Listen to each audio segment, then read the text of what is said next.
ಮುಂದಿನ ವಾರದಿಂದ ಮತ್ತೆ ಐಪಿಎಲ್ ಪಂದ್ಯಗಳು ಶುರುವಾಗಲಿವೆ. ಬೆಂಗಳೂರು ಸೇರಿ 3 ಸ್ಟೇಡಿಯಂನಲ್ಲಿ ಮುಂದಿನ ಮ್ಯಾಚ್ಗಳು ನಡೆಯಲಿವೆ ಎನ್ನಲಾಗುತ್ತಿದೆ.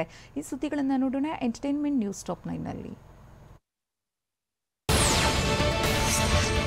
ಭಾರತ ಪಾಕ್ ಕದನ ವಿರಾಮ ಘೋಷಣೆ ಆಗಿದೆ.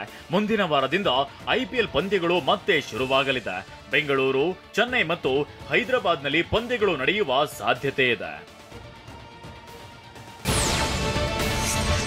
ಪಾಕಿಸ್ತಾನ ಸೂಪರ್ ಲೀಗ್ ಅನ್ನ ದುಬೈನಲ್ಲಿ ಆಯೋಜಿಸುವ ಪಾಕ್ ಮನವಿಗೆ ಯುಎಇ ನಕಾರ ತೋರಿದೆ. ಯುಎಇ ಈ ನಿರ್ಧಾರದ ಹಿಂದೆ ಐಸಿಸಿ ಅಧ್ಯಕ್ಷ ಜೈಶಾ ಇರುವ ಬಗ್ಗೆ ಚರ್ಚೆ ಆಗ್ತಿದೆ.